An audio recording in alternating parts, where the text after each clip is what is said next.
Oke, kembali lagi di saham hari ini kita akan bahas IHSG yang anjlok dan rupiah yang melemah dan apa yang harus kita lakukan. Apakah ada peluang emas yang bisa kita ambil dari sini?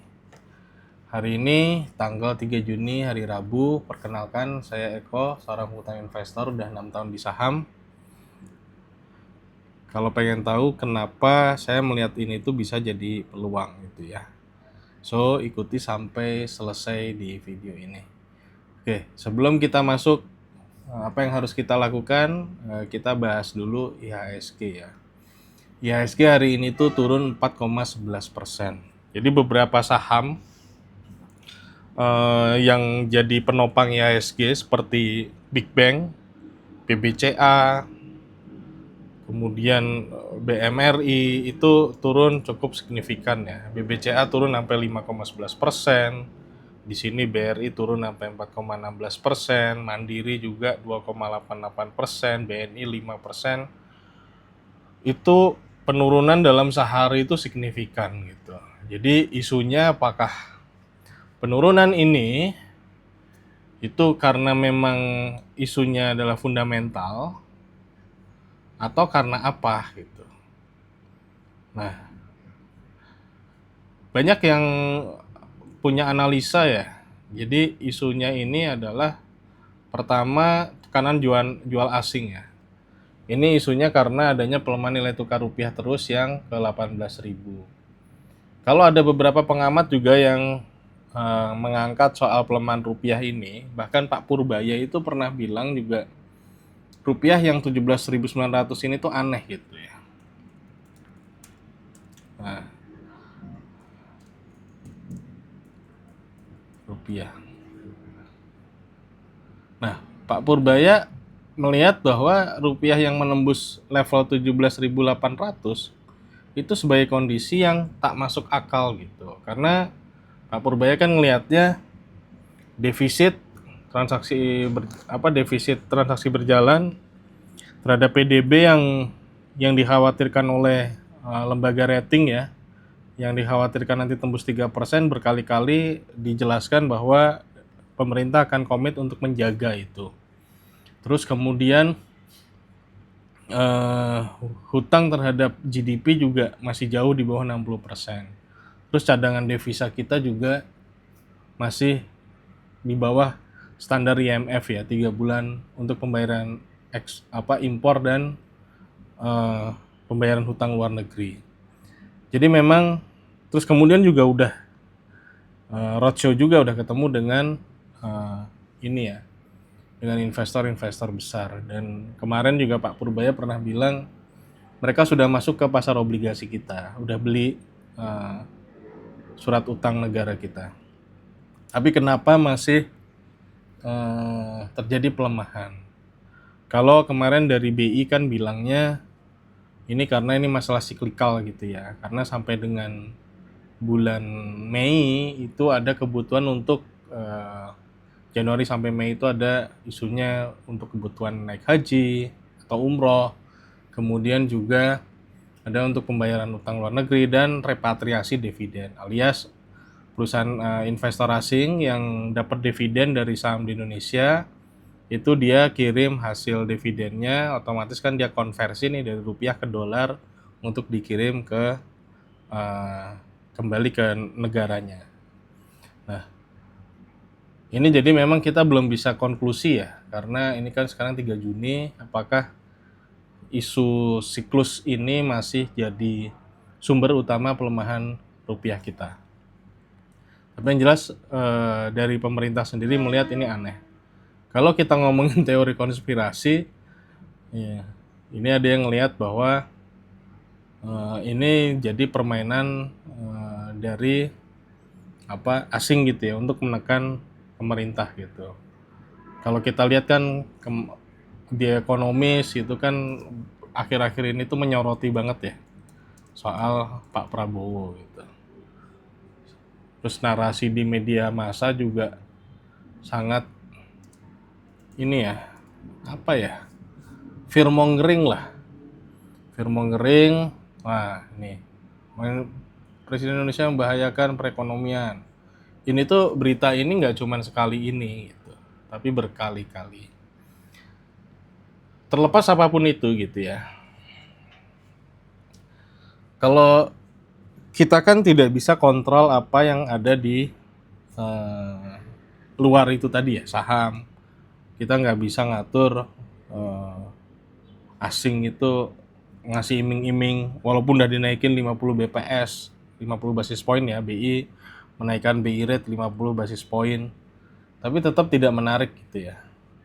Terus pemerintah juga punya stabilization bond fund, itu juga berusaha intervensi bondnya supaya masih menarik buat asing juga belum belum terlihat sampai dengan hari ini. Memang ini kalau memang seperti ini ya tentu saja BI juga dan pemerintah juga terus terang bakal pusing gitu ya. Karena istilahnya semua jurus sudah dilakukan gitu kan. Dan apakah masih akan bertahan terus karena kan cadangan devisa masih ada ya, masih cukup aman. Nah, yang mungkin kalau dari saya sih yang penting itu kita harus menjaga persepsi gitu ya, ekspektasi. Jadi gini teman-teman, eh pelemahan rupiah itu kan simpelnya adalah supply dan demand. Semakin banyak yang jual rupiah, beli dolar, maka rupiah akan makin melemah. Nah sekarang kita fokus ya, kita bedah satu-satu.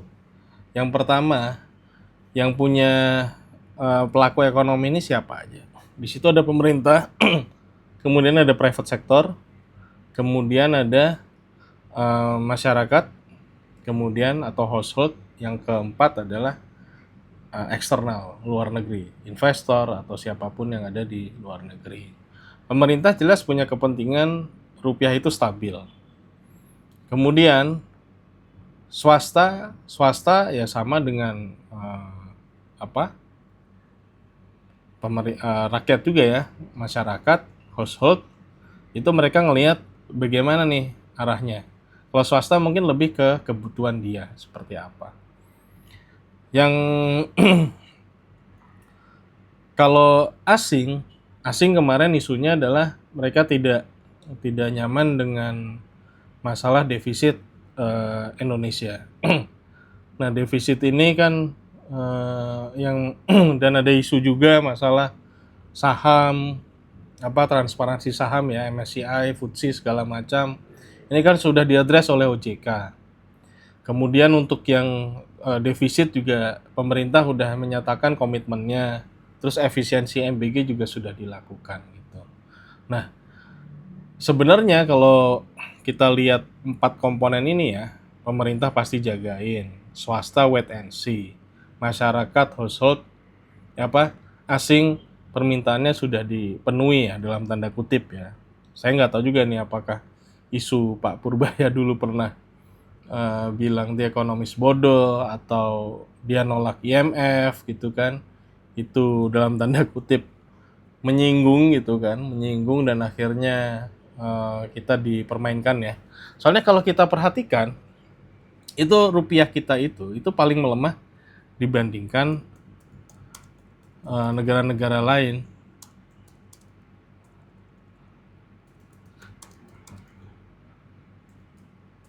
Di Asia gitu. Nah, padahal kalau kita perhatikan ya, kalau kita perhatikan, nah kalau kita perhatikan itu negara lain itu kalau ngikutin standar misalkan tadi ya defisit eh, yang 3% itu Filipina udah lewat gitu. Tapi kita masih dibandingkan Filipina itu kita masih lebih lemah. Gitu. DXY kita juga pelemahan penguatan dolar terhadap keranjang mata uang negara lain itu paling cuman saya lupa nggak nyampe 1% ya. Tapi Indonesia itu udah signifikan ya, udah lebih dari 5%. Nah, anehnya itu gitu. Jadi mau percaya nggak percaya soal isu Indonesia ini jadi sasaran ya, sasaran asing gitu ya. Apalagi kan kemarin ini kan kita baru aja bikin lembaga ekspor ya, BUMN ekspor, sentralisasi ekspor, yang dikhawatirkan itu nanti nasionalisasi dan segala macam. Sebelumnya kan kita juga ada yang perusahaannya United Tractor ya, Agrinkort ya, yang tambang emas ya, itu juga kan dinasionalisasi. Bukan dinasionalisasi, izinnya dicabut gitu. Tapi ini dibaca sama asing itu arahnya ke sana. Dan kalau kita lihat ya, Pak Yusril itu ada itu di pidatonya asing ya. Nah, Waktunya Jerry snack bantal. Double coklatnya bikin ngemil lebih seru. Waktunya Jerry. Saya pengalaman betul pada waktu Pak Harto, ini. hampir kita ini sudah menjadi the Asian Tiger tahun 97. Kekuatan ekonomi terpenting di Asia pada waktu itu. Karena Pak Harto bisa naikkan pertumbuhan ekonomi sampai 8% pada waktu itu. Mereka tidak suka. Digoncang kita dengan mata uang, berantakan semua. Ketika kita kalang kabut, IMF datang, saya menjadi saksi sejarah dengan Pak Murdiono pada waktu itu. Bagaimana IMF mengatakan kami akan membantu Indonesia. Kita itu ibaratnya bayi lahir, nggak dewasa, masuk inkubator. Ya, dia akan bantu kita, tapi dengan beberapa permintaan. Salah satu permintaannya itu, dana untuk pengembangan IPTN minta dihentikan. Kenapa? Orang-orang Barat itu tidak akan pernah mau Indonesia itu hari ini kita sudah miskin, bisa bikin pesawat tempur sendiri. Intinya mereka nggak mau. ini ya teman-teman ya, isu rupiah ini tuh kadang isunya bukan cuman masalah supply demand dari asing ataupun supply demand dari pemerintah, perusahaan, private sector ya, tapi bisa juga ini geopolitik. Jadi kita nggak pernah tahu apakah ini kita disasar seperti tahun 9798, waktu itu Thailand disasar oleh Soros, dulu Bank of England, Inggris juga disasar oleh Soros juga. Kali ini nggak tahu apakah seperti itu. Tapi kalau itu terjadi, apa yang harus kita lakukan? Itu kan yang lebih penting. Oke, nah ini kita akan fokus ke ini itulah peluangnya di sini ya, apa yang harus kita lakukan. Jadi buat saya IHSG turun itu jadi peluang. IHSG turun itu jadi peluang kita untuk mendapatkan saham-saham yang under value yang murah. Pak, nanti gimana kalau harganya turun lagi? Oke, kalau harganya turun lagi, kalau mau cari yang aman, teman-teman bisa cari satu saham yang dividen, yang rutin bagi dividen. Dengan penurunan harga saham, otomatis dividennya juga makin besar. Jadi ibaratnya ketika harga sahamnya turun gitu ya, duit kita masih aman karena kita tetap dapat dividen yang nilainya misal di atas 10% gitu kan. Ya nggak apa-apa, karena kita investasi jangka panjang. Jadi, dengan kondisi yang sekarang ini ya, yang anjlok segala macam ini menunjukkan bahwa yang namanya investasi itu memang harusnya jangka panjang. Kita jangan berpikir jangka pendek gitu. Dan investasi ini ada juga yang komen juga, terus uangnya dari mana gitu kan? Uangnya habis buat nyerok. Terus ada juga komen, ini uangnya kan dipakai sumbernya macam-macam dari kebutuhan apa? Sebelumnya uang apalah gitu kan dipakai. Investasi itu memang kalau kita ngikutin tahapannya ya, ketika buka rekening saham, itu kan pasti kita diminta untuk ngisi profil risiko.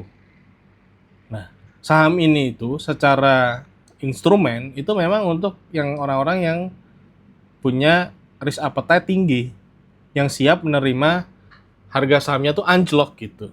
Jadi bukan untuk orang-orang yang pengennya itu aman, nggak bisa. Jadi ini ya bakal seperti ini kalau misalkan teman-teman nggak kuat ketika harga saham itu turun, anjlok parah seperti sekarang. Kalau risk appetite-nya itu rendah. Dan yang kedua juga, nah, risk appetite rendah ini juga harus didukung dengan fundamental. Fundamentalnya apa? Fundamentalnya teman-teman sendiri. Teman-teman itu pakai uangnya uang dingin apa uang apa? Kalau uangnya itu untuk kebutuhan jangka pendek, teman-teman nggak akan survive dengan yang namanya volatilitas harga saham. Teman-teman mungkin kalau yang masuknya itu di pertengahan tahun lalu, terus sampai dengan Desember, wah mikir nggak apa-apa nih dipakai uang apa untuk kebutuhan bulan depan dipakai sekarang, karena kan dari pertengahan tahun lalu sampai dengan akhir Desember itu kan 2025 itu kan harga sahamnya naik terus gitu ya. Seakan-akan nggak apa-apa. Cuman teman-teman nggak lihat sekarang ketika dari akhir tahun kemarin sampai dengan bulan ini itu turun terus gitu. Jadi di situ pentingnya punya uang dingin ya. Investasi dengan uang dingin. Gitu. Terus oke Pak, saya nggak ada isu dengan profil risiko, saya siap untuk jangka panjang. Terus yang kedua juga uangnya juga uang dingin ya, yang nggak kepake dalam waktu 3 atau 5 tahun. Terus sekarang mau beli saham apa gitu ya. Nah, kalau mau beli saham apa, pendekatannya ada dua kan teman-teman. Yang mungkin yang udah berpengalaman udah tahu lah ya, dari top down atau bottom up. Kalau top down itu kita lihat sektornya apa yang bagus secara makro, yang diuntungkan dari makroekonomi. Kalau dari bottom up ya kita cari saham yang langsung under value gitu. Entah dilihat PBV-nya, PE-nya, EV/EBITDA, dan valuasi lain. Nah, dengan kondisi sekarang, saya ini ngomongnya karena ini kaitannya sama pelemahan rupiah dan IHSG ya. IHSG itu kan memberikan peluang ini ya, saham-saham tertentu harganya murah turun signifikan. Walaupun ada juga 1-2 saham gitu ya yang harganya anteng aja ya, kayak ADES dan beberapa saham lainnya. Itu ngasih peluang. Dan pelemahan rupiah apa gitu. Ya simple. Kalau kita beli saham dengan kondisi pelemahan rupiah seperti ini, pasti ada yang diuntungkan. Apa? Perusahaan-perusahaan yang jual dalam dolar, yang dia biayanya dalam rupiah. Dia dapat combo itu. Saham-saham apa? Simple, saham-saham komoditas yang diekspor. Selain komoditas kayak batu bara, nikel, CPO, dan perusahaan-perusahaan ekspor lainnya. Nah, tinggal mau nggak mau teman-teman harus lihat valuasinya. Jangan sampai beli di valuasi yang masih mahal.